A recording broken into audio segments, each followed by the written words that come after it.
Hi friends, അസ്സാം വലൈക്കും. Welcome back to my channel. അപ്പോൾ നമ്മളിന്ന് വന്നിട്ടുള്ളത് മുട്ട ഉപയോഗിച്ച് തയ്യാറാക്കാൻ പറ്റുന്ന 2 തരം സ്നാക്കിൻ്റെ റെസിപ്പി ആയിട്ടാണ്. ഒരു സ്നാക്ക് സ്വീറ്റാണ്, ഒരു സ്നാക്ക് സ്പൈസിയാണ്. അപ്പം നമുക്ക് ഗസ്റ്റ് വരുമ്പോഴൊക്കെ പെട്ടെന്ന് റെഡിയാക്കാൻ പറ്റുന്ന ഒരു രീതിയിലാണ് ഞാനിത് തയ്യാറാക്കുന്നത്. മാത്രമല്ല നമ്മുടെ വീട്ടിൽ എപ്പോഴും ഉണ്ടാവാറുള്ള ഐറ്റംസ് കൊണ്ട് മാത്രം തന്നെയാണ് നമ്മൾ ഈ സ്നാക്ക് റെഡിയാക്കി എടുത്തിട്ടുള്ളത് കേട്ടോ. അപ്പം നമുക്ക് ഇതെങ്ങനെയാണ് ഉണ്ടാക്കേണ്ടത് നോക്കിയാലോ. അപ്പോൾ ഞാൻ ഈ 2 തരം ഉണ്ടാക്കാനായിട്ടും സ്നാക്സ് ഉണ്ടാക്കാനായിട്ടും 5 മുട്ട എടുത്തിട്ടുണ്ട്, 2 വലിയ നേന്ത്രപ്പഴം എടുത്തിട്ടുണ്ട്. അപ്പോൾ ആദ്യം തന്നെ ഞാൻ ഒരു 3 മുട്ട എടുത്തിട്ട് നമ്മളൊന്ന് സാധാരണ പോലെ തന്നെ ഒരു ഓംലേറ്റ് അടിച്ചെടുക്കുകയാണ്. അപ്പം ഞാനിതിലേക്ക് പച്ചമുളക്, സവോള, ഉപ്പ്, വേപ്പില ഇത് മാത്രമേ ചേർത്ത് കൊടുത്തിട്ടുള്ളൂ. നിങ്ങൾക്ക് വേണമെന്നുണ്ടെങ്കിൽ ഇതിലേക്ക് ക്യാരറ്റോ കാബേജോ പൊട്ടറ്റോ അങ്ങനെ ഏത് വെജിറ്റബിൾസ് വേണമെങ്കിലും നിങ്ങൾക്ക് ഇതിൻ്റെ കൂടെ ആഡ് ചെയ്ത് കൊടുക്കാം. ഞാനിപ്പോൾ വേറെ ഒന്നും ചേർത്ത് കൊടുത്തിട്ടില്ല കേട്ടോ. നമ്മുടെ വീട്ടിൽ സവോളയും പച്ചമുളകൊന്നും ഇല്ലാത്ത കിച്ചൺ ഉണ്ടാവില്ലല്ലോ. അപ്പോൾ നമുക്ക് ആ രീതിക്ക് പെട്ടെന്ന് ഒരാൾ വന്നു കഴിഞ്ഞാൽ തയ്യാറാക്കി കൊടുക്കാവുന്ന രീതിക്കാണ് ഞാനിപ്പോൾ ഇന്ന് നിങ്ങൾക്ക് കാണിച്ചു തരുന്നത് കേട്ടോ. ചിലപ്പോൾ ക്യാരറ്റും വെജിറ്റബിൾസൊക്കെ നമ്മൾ അങ്ങനെ കുറേയൊക്കെ ആഡ് ചെയ്ത് കാണിക്കുമ്പോൾ തുടക്കത്തിൽ തന്നെ വീഡിയോ കാണുന്നവരോ ഈ ഐറ്റംസൊക്കെ വേണമല്ലോ എന്ന് കരുതിയിട്ട് ചിലപ്പോൾ ഇട്ടിട്ട് പോകും. പക്ഷെ അതിൻ്റെ ഒന്നും ആവശ്യമില്ല, ഇത്ര ഐറ്റംസ് മാത്രം മതി. ഇനി നമുക്ക് ഇത് വെച്ചിട്ടൊന്ന് ഓംലേറ്റ് റെഡിയാക്കി എടുക്കാം. അപ്പോൾ ഓംലേറ്റ് ഉണ്ടാക്കുന്നതൊന്നും ഇപ്പോൾ വിശദമായിട്ട് പറയേണ്ട ആവശ്യമൊന്നും ഇല്ലല്ലോ. അപ്പോൾ ഇത് കട്ടിക്ക് തന്നെ വേണം നമ്മൾ ഇത് എടുക്കാനായിട്ട്. അപ്പോൾ അധികം പരപ്പില്ലാത്ത പാത്രം എടുക്കണതാവും ഓംലേറ്റ് ഉണ്ടാക്കാൻ നല്ലത് കേട്ടോ. ഇനി നമ്മൾ അടുത്ത സ്നാക്കിനുള്ള കാര്യം റെഡിയാക്കി എടുക്കാം. അപ്പോൾ ഞാനിനി ബാക്കിയുള്ള 2 മുട്ട നമ്മൾ മിക്സിയുടെ ജാറിലേക്ക് ഇട്ട് കൊടുത്തിട്ടുണ്ട്. ഇനിയിപ്പോൾ ഞാനിവിടെ 2 പഴം എടുത്ത് വെച്ചിട്ടുണ്ടെങ്കിൽ വലിയ പഴം ആയതുകൊണ്ട് 1.5 പഴമാണ് ഞാൻ എടുത്തിട്ടുള്ളത് കേട്ടോ. ഒരു പഴം ഒരു പഴത്തിൻ്റെ പകുതിയാണ് എടുത്തിട്ടുള്ളത്. അപ്പോൾ അതിനെ ഒന്ന് കട്ട് ചെയ്തിട്ട് നമുക്ക് മിക്സിയുടെ ജാറിലേക്ക് ഇട്ട് കൊടുക്കുകയാണ്. അപ്പോൾ അതിന് ഇന്ന സൈസ് എന്നൊന്നുമില്ല, നമുക്കിത് അരച്ചെടുക്കാനാണ്. ഏത് രീതിക്ക് വേണേലും നിങ്ങൾക്കിത് കട്ട് ചെയ്തെടുക്കാം. ഇനി ഇത് അരയ്ക്കാനായിട്ട് വേറെ വെള്ളമൊന്നും ചേർത്ത് കൊടുക്കണ്ട കേട്ടോ. അപ്പോൾ നമ്മുടെ മുട്ട ഒരു ഭാഗം റെഡിയായി വന്നിട്ടുണ്ട്, ഞാനൊന്ന് തിരിച്ചിട്ട് കൊടുത്തിട്ടുണ്ട് കേട്ടോ. ഇനി ഈ പഴത്തിലേക്ക് നമുക്ക് 1 ടീസ്പൂണ് പഞ്ചസാരയാണ് ഞാൻ ചേർത്ത് കൊടുക്കുന്നത്. മധുരം ഒരുപാട് മധുരം ആവാതിരിക്കുന്നതാണ് നല്ലത് എന്നാണ്. ഇനി നിങ്ങൾക്ക് പഴം നല്ല മധുരമുള്ള പഴമായിരുന്നു കേട്ടോ. അപ്പോൾ അതുകൊണ്ടാണ് ഞാൻ 1 ടീസ്പൂണ് ഇട്ട് കൊടുത്തിട്ടുള്ളത് പഞ്ചസാര. പിന്നെ ആവശ്യത്തിന് ഒരു നുള്ളു ഉപ്പ്, 2 ഏലക്ക ഇതും കൂടി ചേർത്ത് നമ്മൾ നന്നായിട്ടൊന്ന് അരച്ചെടുത്തിട്ടുണ്ട്. അപ്പോൾ ഇതിലേക്ക് എക്സ്ട്രാ വെള്ളമൊന്നും ചേർത്ത് കൊടുത്തിട്ടില്ല. അരയ്ക്കാനായിട്ട് വേറെ വെള്ളമൊന്നും ചേർത്ത് കൊടുക്കരുത്. ഈ ഒരു പരുവത്തിലാണ് നമ്മുടെ ബാറ്റർ റെഡിയായി വന്നിട്ടുള്ളത്. ഇനി നമുക്കിതിലേക്ക് ഞാനിവിടെ 1/2 കപ്പ് ആട്ടമാവ് എടുത്തിട്ടുണ്ട്, നമ്മുടെ ഗോതമ്പ് പൊടിയില്ലേ.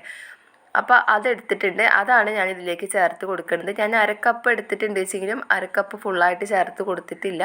ഒരു 3 ടീസ്പൂണോളം ബാക്കി വന്നിട്ടുണ്ട്. നമ്മൾ ഇത് കൈ വെച്ചിട്ട് കോരിയിടുകയല്ല ചെയ്യുന്നത്, ടീസ്പൂൺ വെച്ചിട്ട് ഇങ്ങനെ ഒരു കോരിയിടണ പരുവത്തിലാണ് നമ്മളിതിനെ എടുക്കേണ്ടത്.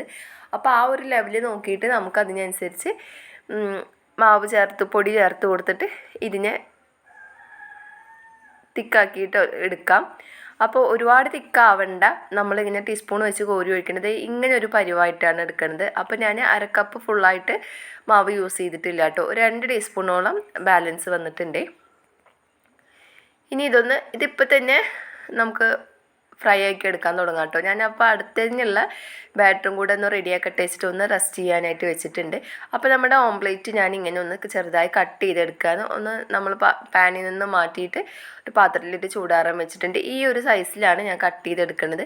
അപ്പോൾ സൈസ് ചെറുപ്പം വലിപ്പമൊക്കെ ആവട്ടെ. അപ്പോൾ ഇങ്ങനെ ഒന്ന് കട്ട് ചെയ്തെടുക്കണമെന്ന് മാത്രം, അത് നിങ്ങൾ ഇഷ്ടം പോലെ നിങ്ങൾക്ക് ചെയ്ത് കൊടുക്കാം. അപ്പോൾ ഇനി ഇതിന് വേണ്ടിയിട്ടുള്ളൊരു ബാറ്റർ റെഡിയാക്കി എടുക്കണം. അപ്പോൾ അതിന് വേണ്ടിയിട്ട് ഞാൻ 1/2 കപ്പ് കടലമാവാണ് ഇതിനായിട്ട് യൂസ് ചെയ്തിട്ടുള്ളത്. കടലമാവിലേക്ക് 1/2 ടീസ്പൂൺ മഞ്ഞൾപ്പൊടി, 1/2 ടീസ്പൂൺ മുളക് പൊടി, ആവശ്യത്തിനുള്ള ഉപ്പ്. ഇനി നിങ്ങൾക്ക് ഒരുപാട് എരിവ് വേണമെന്നുള്ളവരാണെന്നുണ്ടെങ്കിൽ, നല്ല സ്പൈസി ആവണമെന്നുണ്ടെങ്കിൽ കുറച്ച് കുരുമുളക് പൊടിയും കൂടി ഇതിലേക്ക് ചേർത്ത് കൊടുക്കാം. ഞാനിപ്പോൾ കുരുമുളക് പൊടി ചേർത്ത് കൊടുത്തിട്ടില്ല. ഇതിനി നിങ്ങൾക്ക് കടലമാവ് ഇല്ല എന്നുണ്ടെങ്കിൽ അരിപ്പൊടി, റവയും മൈദയും ഒക്കെ കൂടി നമുക്കിങ്ങനെ റെഡിയാക്കി എടുക്കാം കേട്ടോ. കടലമാവ് തന്നെ നിർബന്ധമൊന്നുമില്ല. ഇനി അത് അല്ലെങ്കിൽ ആട്ടമാവ് ഉപയോഗിച്ചിട്ടായാലും കുഴപ്പമൊന്നുമില്ല കേട്ടോ. കടലമാവാകുമ്പോൾ ഒന്നുകൂടി ഒരു ടേസ്റ്റി ആണെന്ന് മാത്രമുള്ളൂ. പക്ഷെ മറ്റേതും ടേസ്റ്റിന് കുറവൊന്നുമില്ല. ഞാനിപ്പോൾ ഇങ്ങനെ ചെയ്തു എന്ന് മാത്രം. ഇനി നമുക്കിതൊരു നമ്മളെ മുട്ട ബജിക്കൊക്കെ നമ്മളൊരു ബാറ്റർ റെഡിയാക്കി എടുക്കില്ലേ, ആ രീതിയിൽ ഉള്ള ഒരു തിക്നെസ്സിലാണ് നമ്മളിതിനെ റെഡിയാക്കി എടുക്കുന്നത്. അപ്പോൾ ഇത്തിരി നല്ല ലൂസും ആവരുത് അല്ലെങ്കിൽ കട്ടിയാവരുത്, ഇങ്ങനെ ഒരു പരുവത്തിലായിരിക്കണം നമ്മുടെ ബാറ്റർ റെഡിയാക്കി എടുക്കേണ്ടത്.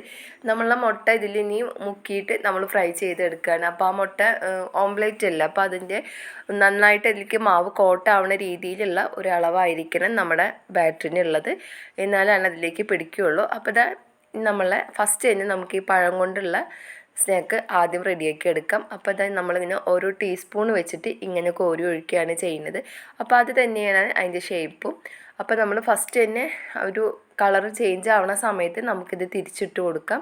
പെട്ടെന്ന് തന്നെ ആവും, ഇതിന് അധികം സമയമൊന്നും ആവശ്യമില്ല. പിന്നെ പ്രത്യേകിച്ച് പഴമല്ലേ, പെട്ടെന്ന് വേവാനൊന്നും ബുദ്ധിമുട്ടൊന്നുമില്ലല്ലോ. പിന്നെ നമ്മൾ വേണമെച്ചെങ്കിൽ അധികം കളറാവാത്തത് വേണമെങ്കിൽ നിങ്ങൾക്ക് ഒന്നും കൂടെ തിരിച്ചിട്ട് കൊടുത്താൽ മതി. അപ്പം വേണമെങ്കിൽ ഒരു 3 തവണ തിരിച്ചും മറിച്ചിട്ട് കൊടുക്കാം, അല്ലെങ്കിൽ 2 തവണ തന്നെ നമുക്ക് അങ്ങോട്ടും ഇങ്ങോട്ടും തിരിച്ചിട്ട് കൊടുത്താൽ തന്നെ ഇത് പെട്ടെന്ന് ആവും. നന്നായിട്ട് പൊങ്ങി വന്നിട്ടുണ്ട്. ഇതിലിത് പൊങ്ങാനായിട്ട് നമ്മൾ വേറെ ഒന്നും ബേക്കിംഗ് സോഡ അങ്ങനത്തെ സംഭവങ്ങളൊന്നും ചേർത്ത് കൊടുത്തിട്ടില്ല കേട്ടോ. അപ്പോൾ ഇനി നമുക്കിത് ആയിട്ടുണ്ട്. ഇത് ഓരോന്നായിട്ട് ഞാൻ കോരി മാറ്റുകയാണ്. അധികം എണ്ണയൊന്നും കുടിക്കുന്നില്ല. ഇത് പഴം കൊണ്ടുള്ളതാവുമ്പോൾ നന്നായിട്ട് ഓയിൽ പിടിക്കുമെന്ന് പറഞ്ഞു, പക്ഷേ ഇത് ഓയിലൊന്നും പിടിച്ചിട്ടില്ല. ഇനി നമുക്ക് അടുത്ത സ്നാക്ക് റെഡിയാക്കി എടുക്കാം. അപ്പോൾ അതിന് വേണ്ടിയിട്ട് ഇപ്പം നമ്മൾ ബാറ്ററൊക്കെ റെഡിയാക്കി വെച്ചിട്ടുണ്ടല്ലോ. അപ്പം ഇനി നമുക്ക് ആ എഗ് പീസ് ഓരോന്ന് കട്ട് ചെയ്ത് വെച്ചിട്ടുള്ള ആ ഓംലേറ്റിൻ്റെ പീസ് ഇതുപോലെ മാവിൽ കോട്ട് ചെയ്തെടുക്കാം. എന്നിട്ട് നമുക്കത് ഫ്രൈ ചെയ്തെടുക്കാം, അത്രയേ ഉള്ളൂ. അപ്പോൾ നല്ല ചൂടായിട്ടിരിക്കുന്ന എണ്ണയാണ്. അപ്പോൾ ഒന്ന് ഫ്ലെയിം മീഡിയം ലെവലാക്കി വെക്കുക, കാരണം ആ മാവൊന്ന് വെന്ത് കിട്ടാൻ ഉള്ള ടൈമിന് വേണ്ടിയിട്ട് നമുക്കൊന്ന് ഒരല്പം മീഡിയം ലെവലിലാക്കി വെച്ചിട്ട് നമുക്കൊന്ന് ഫ്രൈ ചെയ്തെടുക്കാം. ഇതും വളരെ എളുപ്പമാണ് തയ്യാറാക്കാനായിട്ട്. അപ്പോൾ നമുക്ക് നമ്മുടെ വീട്ടിൽ മിക്കവാറും എല്ലാ വീട്ടിലും, പ്രത്യേകിച്ച് കുട്ടികളുടെ വീട്ടിലും എഗ്ഗ് ഇല്ലാതെ ഇരിക്കില്ല. അതുപോലെ ഇപ്പോൾ ഇതിലേക്ക് ആവശ്യമായിട്ട് സവോള, പച്ചമുളക്, ഇത്ര ഐറ്റംസേ നമുക്ക് ഏറെ ആവശ്യമുള്ളൂ. പിന്നെ ഇപ്പോൾ വേപ്പിലയും മല്ലിയിലൊക്കെ നമുക്ക് ഓപ്ഷണലാണ്, നിങ്ങൾക്ക് ഉണ്ടെങ്കിൽ ചേർത്ത് കൊടുക്കാം. അപ്പോൾ ഒന്ന് ടേസ്റ്റി ആണെന്ന് മാത്രം. അപ്പോൾ നമുക്ക് പെട്ടെന്ന് തന്നെ ഗസ്റ്റ് വരുമ്പോൾ ഇപ്പോൾ ഒരു പഴമൊക്കെ ഇരിക്കുന്നുള്ളൂ, 2 മുട്ടയൊക്കെ ഉണ്ട് വെച്ചെങ്കിൽ നമുക്ക് ഒരു ഐറ്റം തന്നെ ഒരു 1-2 പഴമൊക്കെ വെച്ചിട്ട് നമുക്ക് പഴംപൊരി ഗസ്റ്റിന് എല്ലാവർക്കും തികയില്ലല്ലോ. അപ്പോൾ ഇങ്ങനെയൊക്കെ ഒന്ന് ട്രൈ ചെയ്ത് നോക്കുക. അപ്പോൾ നിങ്ങൾക്ക് തീർച്ചയായും ഇത് ഇഷ്ടപ്പെടും. ഫീഡ്ബാക്ക് നമ്മുടെ കമൻറ്റ് ബോക്സിൽ കമൻറ്റായിട്ട് അറിയിക്കാൻ മറക്കരുത്. അപ്പോൾ എന്നത്തെയും പോലെ നിങ്ങൾ വീഡിയോ ഇഷ്ടപ്പെട്ട് കഴിഞ്ഞാൽ ലൈക്ക് ചെയ്യാനും ഷെയർ ചെയ്യാനും, സബ്സ്ക്രൈബ് ചെയ്യാതെ കാണുന്ന കൂട്ടുകാർ സബ്സ്ക്രൈബ് ചെയ്യാനും മറക്കരുത് കേട്ടോ. അപ്പോൾ ഇനിയും വ്യത്യസ്തമായ മറ്റൊരു വീഡിയോയിലൂടെ കാണുന്നത് വരെ എല്ലാവർക്കും അസ്സലാമു അലൈക്കും ആൻഡ് താങ്ക് യു.